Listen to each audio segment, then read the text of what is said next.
Hi, hi, and welcome to episode 3 of the J-Karp Show. Today, we're going to talk about the Indianapolis Colts and how much they suck this year.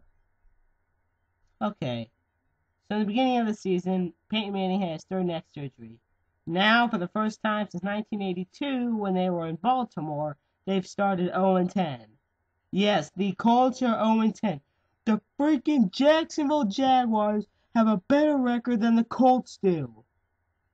And everybody points the blame on the offense. Well, let's figure out why.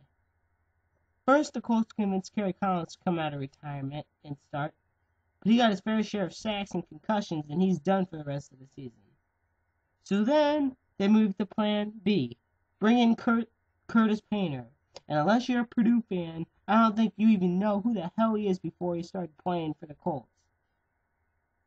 And he hasn't done bad, though. I'll give Curtis Painter the benefit of the doubt. He's thrown for 1,315 yards. Has more than John Beck. But he's only thrown 5 touchdowns and 7 picks. And it's not all his fault. The O-line is terrible.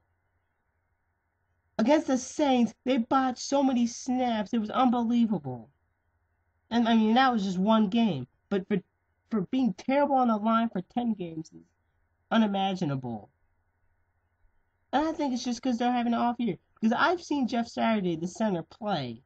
And he usually is a very great center. But this year, him and the rest of the line just don't give the protection they usually do. And another thing. What is the problem with the running backs? Except Delone Carter. He's leading the team in rushing with touchdowns and all those stats. But Donald Brown is hurt half the time. And Joseph Adai is 2 yards in a cloud of dust. I will be surprised if Joseph Adai plays with the Colts next year. I will. I don't see him doing that. And here's some other stats for you about the Colts. Oh, they're 30th in the league as far as passing yards in a game go. They're minus 10 in the turnover ratio. And they've only scored 131 points this year. But what makes me more mad is that it's not the offense's fault they suck. Okay, so it's about half their fault. But you know why they also suck? The defense. Absolutely horrid. They can't tackle worth crap. They're 29th in yards allowed. They've given up 300 points, 63 more points than the Panthers have, and they're 31st. So think about it. 237 points allowed as compared to 300. There's a big problem there. And as you know, a few weeks ago, they lost to the Saints. Not 32-14, not 28-7, 62-7. Now, losing to the Saints is one thing, because Drew Brees is a really good quarterback. He's got great receivers, and Jimmy Graham has done outstanding. That's not what makes me surprised. What surprises me is that it didn't even seem like the Colts fought for 1 minute. Now, maybe they did. I don't know. But you know what? The Rams, who were also winless up until they faced the Saints, dominated them. And it wasn't just because Steven Jackson ran all over their terrible defense. They had their own defense. They sacked Drew Brees 6 times. The Colts didn't sack him once. Dwight Freeney is getting old. Much I hate to admit it. He can't do everything on his own. I respect Dwight Freeney, but he cannot do everything on his own. And their corners are getting burned every play. And like I said earlier, sometimes it looks like they're not even trying.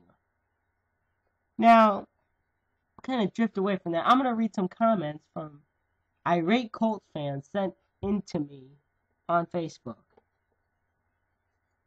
The first one is from Matt H. Quote, seriously, what is the difference between this team and the old? How do you go from 14-0 to 0-10? I would not rank these guys in the top 10 of the BCS. I mean it. The Colts have always been this bad. They used to just have Manning as covering up.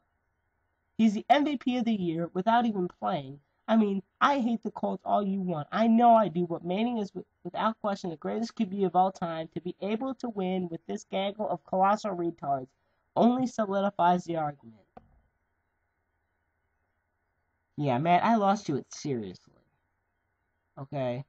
I would not rank the Colts in the top 10 of BCS either. But the thing is, Manning is not the MVP of the year.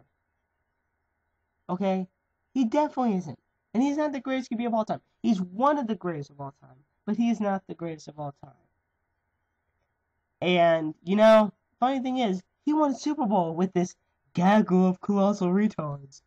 So yeah, good point. Not. Okay, the next message was from Valerie R. Quote, "You people are not true Colts fans. You're supposed to stick by your team, win or lose, go Colts." Now see, that's a good point right there. Because you know everybody wants to suck for luck. Now the last one we have here is Sean F. Quote, "Don't define my Colts by 1 year. They're an amazing team who has an incredible misfortune by having our leader, the best QB in the NFL, go out because on an injury. That's the only thing about fans that I had when your team is down. They try and kick you even further. I wouldn't mind Luck as a backup, but I want Manning as our starter." Now, that's a good point. Now then, the Colts are officially eliminated from the playoffs for the first time in 10 years. And the Colts fans are cheering for them to lose. Now, I don't get that. Now, see, they will get Andrew Luck as the first pick. But you don't cheer him to lose. That's like me cheering the Rams to lose so we can pick up Justin Blackmon. I want them to win, not lose. Almost half the fans they've gained have kept leaving the games, haven't had a sellout in weeks, and it's not even the playoffs yet, or in the Colts' case, a lack thereof playoffs. So here's the situation I predicted to my friends last year. Manning's coming back next year, that's for sure, and also for sure that the Colts will draft Andrew Luck. The question is, who's starting next year? Well, in the comment section below, tell me what you think the Colts should do to restore their credibility as a football team. Until then, this is J-Karp signing off.